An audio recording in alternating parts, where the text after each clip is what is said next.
आज है जी, आज तैयार होते हैं एयरपोर्ट के लिए। I am very excited. ठीक है, मम्मा पापा से मिलना है, मजा आएगा। मैं आपको बताती हूँ ये प्लान हुआ कैसे। एक तो मेरी सुबह 4 बजे की फ्लाइट थी, अर्ली मॉर्निंग फ्लाइट। जाना 4 बजे था, 8 बजे हमारा प्लेन चला जाना था आसमान पे।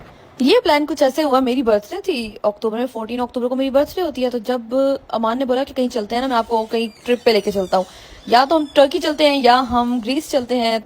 मैंने बोला पाकिस्तान चले। मेरा बड़ा दिल था कि मैं पाकिस्तान आऊँ तो सबसे मिलूं और बड़ा मजा करूं। ठीक है, फिर से एक दफा एंजॉय करूं सारा कुछ। तो ऐसा ही सीन हुआ और अमान ने टिकट कराई। अमान भी मेरे साथ जा रहे हैं। मैंने सिर्फ हल्की सी स्किन केयर किया, टेंट लगाया है। जब आप पेरेंट्स से दूर हो जाते हो ना, फिर आपका कहीं और जाने का दिल नहीं करता। आपका दिल करता है कि जैसे ही मौका मिले ना, बस जाके माँ बाप को मिलाओ और आप मतलब इसी चीज में ही आपकी खुशी होती है। खैर, मेरी यहाँ यूके में जो मेरी बिल्ली है वो बहुत उदास थी, पीछे छोटी सी नजर भी आ रही होगी बैठी हुई। मैंने सिर्फ ये वॉच वगैरह जो भी ज्वेलरी थी सारी बैग में रख ली थी। मैंने सोचा था जब मैं करीब होंगी तब मैं ज्वेलरी पहनूंगी, और वैसे भी वो जब आप चेक इन वगैरह करते हो सिक्योरिटी वगैरह, तो वो आपको ज्वेलरी उतारने का कहते हैं। तो बेटर यही है कि आप बैग में ही रख लो। तो यार यहाँ मैं एयरपोर्ट पहुंच गई थी और मैनचेस्टर एयरपोर्ट पे इतनी ठंड थी, इसलिए मैंने ना फुल लॉन्ग कोट पहना था मोटा, क्योंकि मुझे इसके बावजूद भी सर्दी लग रही थी इसको पहनने के बाद भी। लेकिन फिर ये मैं इसलिए भी साथ ले आई, मुझे पता था आके तो पाकिस्तान में तो इतनी सर्दी नहीं है, लेकिन मैं इसलिए साथ ले आई थी कि वापस जब जाएंगे तो हमें इस चीज की जरूरत पड़ेगी। यहाँ पर जी हम पहुंच तो गए हैं, अब वेट करते हैं अपनी फ्लाइट का। अब हम जा रहे हैं फ्लाइट की तरफ, और ये अमान और मैं सेल्फीज ले रही थी मैं अमान के साथ।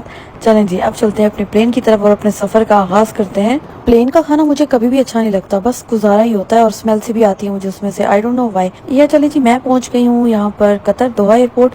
हमारा स्टे था यहाँ पे 2 घंटे का, और हमारी फ्लाइट थी यूके से कतर की, यानी कि हमारे इंटरनेशनल एयरपोर्ट की। इतना खूबसूरत ये एयरपोर्ट है। लास्ट टाइम भी जब मैं पाकिस्तान से यूके गई थी तो मेरी फ्लाइट यहीं से थी। बहुत खूबसूरत, माशाल्लाह माशाल्लाह माशाल्लाह, वेरी नाइस। दिल खुश हो जाता है देख कर ना यहाँ पे। मैं फर्स्ट टाइम अपने हस्बैंड के साथ इस तरह से ट्रैवल कर रही थी, तो मुझे बहुत अच्छा लग रहा था।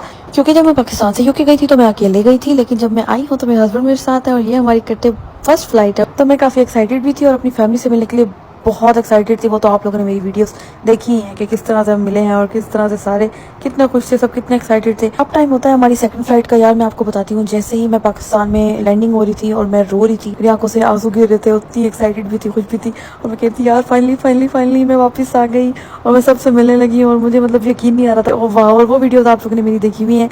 आप इस ब्लॉग को करते हैं एंड, और आपसे मिलते हैं नेक्स्ट ब्लॉग में। तब तक के लिए अल्लाह हाफिज़ एवरीवन, बाय बाय।